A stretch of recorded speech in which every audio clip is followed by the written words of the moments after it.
नमस्कार दोस्तों, आप देख रहे हैं सीके न्यूज चौगामा की आवाज। मुजफ्फरनगर समाजवादी पार्टी के राष्ट्रीय अध्यक्ष अखिलेश यादव गुरुवार को एक शादी समारोह में मुजफ्फरनगर जनपद के दिल्ली देहरादून नेशनल हाईवे 58 पर स्थित एक रिजॉर्ट में पहुंचे थे, जहां उन्होंने मीडिया से बात करते हुए राजा भैया पर बयान देते हुए कहा कि जो आना चाहे स्वागत है सबका, क्योंकि बीजेपी ने सबको वादा किया है मंत्री बनाने का। जितने भी गठबंधन दल है उन सबको बीजेपी ने कहा है कि आपके दो मंत्री बनेंगे, आप बताइए सब मंत्री कैसे बनेंगे। इसके चलते जो मंत्री नहीं बनेगा वह नाराज होगा, उन सब का सहयोग समाजवादी पार्टी लेगी। बसपा और आजाद समाज पार्टी से क्या गठबंधन होगा, इस सवाल पर बोलते हुए अखिलेश यादव ने कहा कि इंडिया गठबंधन की कई बैठकें हो चुकी हैं। उन बैठकों में कई मौकों पर जो सवाल आप पूछ रहे हैं या पूछे जा चुके हैं, उस पर अब आगे कोई बात नहीं होगी। मैं सबसे पहले अनिल रॉय जी को धन्यवाद दूंगा कि उन्होंने अपने पारिवारिक कार्यक्रम में मुझे याद किया।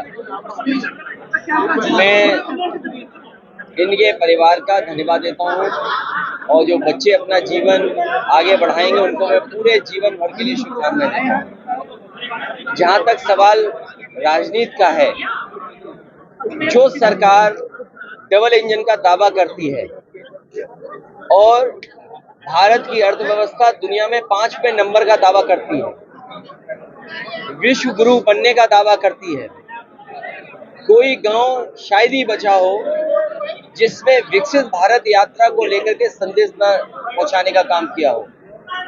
और कहने को ये कहते हैं कि अमृत काल है। अगर ये अमृत काल है, आप दुनिया की 5वीं अर्थव्यवस्था बन गए हैं, हमारा किसान क्यों धरना दे रहा है?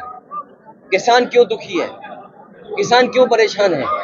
किसान क्यों ट्रैक्टर लेकर के, अपनी ट्रॉली लेकर के, और क्यों किसान अपने सब कुछ बांध करके दिल्ली के पास जा रहा है और दिल्ली कोई उनको जवाब नहीं दे पा रही। और तब जब यहाँ के नहीं बल्कि पूरे देश के चौधरी चरण सिंह जी किसानों के सवाल पर और गरीबों के सवाल पर सबसे मुखर थे, उनको सम्मान दिया भारत रत्न से, स्वामीनाथन जी को भारत रत्न, और उसके बाद सरकार ने कहा था कि आय दोगुनी होगी।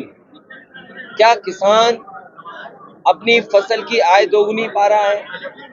और अगर फसल की कीमत भी नहीं मिल रही उसको, और इस महंगाई में, इन परिस्थितियों में सबसे ज्यादा किसान के ऊपर संकट है। जिस तरीके से मल्टीनेशनल कंपनियां या विदेश की कंपनियां दबाव बना रही हैं बीज को लेकर के, अनाज को खरीदने को लेकर के, अपने बाजार को कब्जा करने के चक्कर में, मैं उदाहरण दे सकता हूं, चीनी का क्षेत्र है, ये अलग सवाल है। किसान को गन्ने की क्या कीमत मिले आज की महंगाई में, सरकार को आगे आना चाहिए था। गेहूं किसके लिए खरीदवा रही है सरकार? पैकेज आटा किस पर पहुंच रहा है? उसमें मुनाफा कितना कमा रहे हैं? रिफाइंड तेल जिसके बिना खाना नहीं बन सकता गरीब का, घी, रिफाइंड, सरसों का तेल, इसका बाजार किसके हाथ में जा रहा है? तो सवाल बाजार का है और बाजार के ऊपर किसान को छोड़ रहे हैं। एमएसपी सरकार दे, एमएसपी की लड़ाई किसानों के पक्ष की लड़ाई है। और जब भारतीय जनता पार्टी भारत रत्न दे करके वोट लेना चाहती है, तो वोट लेने के लिए किसानों की सुनवाई करे, उनकी जो मांगे उनको माने। और दूसरी तरफ हमारा नौजवान जो दुखी है, परेशान है, और पुलिस की भर्ती में पेपर लीक, ये कैसी सरकार है? हर चीज लीक हो जाती है, इसमें लीक हो रही है हर चीज। आप बताइए कोई परीक्षा बची हो जिसमें लीक ना हो गई हो पेपर। और अगर मान लीजिए 50 लाख से ऊपर नौजवानों ने परीक्षा दी है और उसमें अगर 1 लाख बच्चे पूरे के पूरे आंसर दे आएंगे, तो क्या ये सरकार उनको नौकरी देगी? और मान लीजिए 10 लाख बच्चे होंगे, क्या उनके साथ धोखा नहीं है? 50 लाख बच्चों के साथ धोखा नहीं हुआ पेपर लीक करके? और 50 लाख का हिसाब लगाइए, हर परिवार में 5 सदस्य, 5 into 50 लाख, 2.5 करोड़ लोग इससे प्रभावित हुए हैं। ये भारतीय जनता पार्टी को उखाड़ फेंकने का काम करेंगे। मेरे साथी 2 बड़े हैं कि 7 बड़े हैं? आप ही बड़े हैं। तो फिर साथ तो हमने दिया था। साथ में 3 बोल चुके, साथ में 3 और 4 अगर हमारे पत्रकार साथी को 3 और 4 आप अपने भी दे रहे थे। नहीं, कोई नहीं दिया। ये गलत बात है।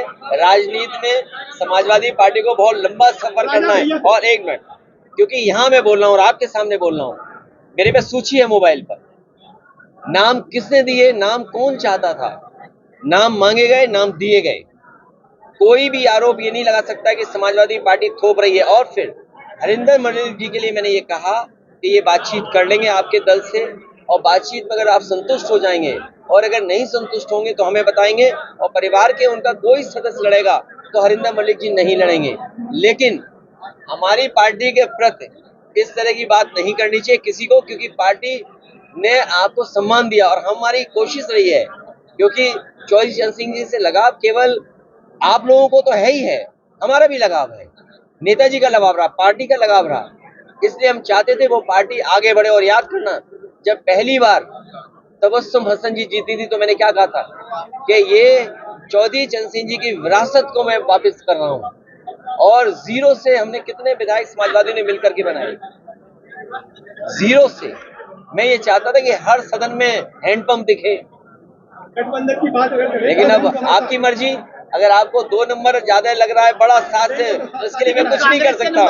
एक मिनट, अरे भाई, आप जब सीट छोड़ दोगे तो हम किसी को तो देंगे ना। अगले जी क्या भाई आप एक मिनट, और फिर मंत्री का सपना दिखाना कि आपको मंत्री बना देंगे। अरे भाई, मंत्री में के कितने गठबंधन लाइन में जितने भी बीजेपी के सहयोगी दल हैं, उन सबको वादा किया है कि 2-2 मंत्री बनाएंगे।